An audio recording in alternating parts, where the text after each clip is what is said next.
తర్వాత right, welcome back to the debate. Chakravarthi garu, ఇందాక మీరు చెప్పిన దాన్ని అలాగే పట్టాభి గారు చెప్పిన దాన్ని మేళవించి కనుక మాట్లాడుకుంటే అమరావతి నగర నిర్మాణం వెనుక ఆశలు ఆకాంక్షలు చాలా ఉన్నాయి. అవి ఉండబట్టే రైతులు చంద్రబాబు నాయుడు అలా అడగగానే ఆయన మీద నమ్మకంతో, ఈయనైతే చేయగలరని నమ్మకంతో అలా ఇచ్చేశారు. తల్లి లాంటి భూముల్ని దారాదత్తంగా ఇచ్చేశారు. రైట్, అది ఒకటి, ఆశలు ఆకాంక్షలు. తర్వాత ఈ నగరమే ఆంధ్రప్రదేశ్కి ఒక గ్రోత్ ఇంజన్. ఇప్పుడు పట్టాభి గారు కానీ చంద్రబాబు నాయుడు గారు కానీ రిపీటెడ్గా వాడే పదం గ్రోత్ ఇంజన్. ఇది అవ్వాలి, అమరావతి అవ్వాలి. దానికోసం చాలా హ్యూజ్ ఇన్వెస్ట్మెంటే చేస్తున్నారు. ఇప్పుడు 50,000 కోట్లు ఇనిషియల్గా, ఇంకా తర్వాత ఇంకా చేసుకుంటూ వెళ్తారు కదా. ఇప్పుడు ఈ నవనగరాలు ఏవైతున్నాయో ఇవన్నీ మోరార్లెస్ సర్వీస్ దీని కిందనే ఉన్నాయి అనిపిస్తుంది కదా చూస్తుంటే. సో ఇది ఇట్లాగే ఉన్నట్లయితే సెల్ఫ్ సస్టైనబుల్ సిటీగా తయారవ్వడానికి, బ్రేక్ ఈవెన్ రావడానికి, తనకు తాను బ్రేక్ ఈవెన్ తెచ్చుకోవాలి, స్టేట్ని కూడా ఫీడ్ చేయాలి. ఇది సరిపోతుందా? ఇంకా ఏమైనా ప్లాన్స్ ఉండొచ్చా చంద్రబాబు నాయుడు గారి మస్తిష్కంలో?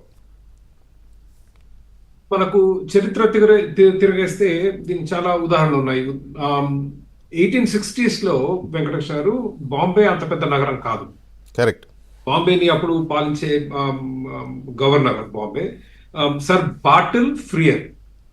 ఆయన వచ్చిన తర్వాత బాంబేలో రోడ్లు వేయటం జరిగింది, పోర్ట్ డెవలప్ చేయడం జరిగింది. మన Victoria Terminus, Chhatrapati Shivaji Terminus ఉంది కదా, అది బాంబే రైల్ నెట్వర్క్.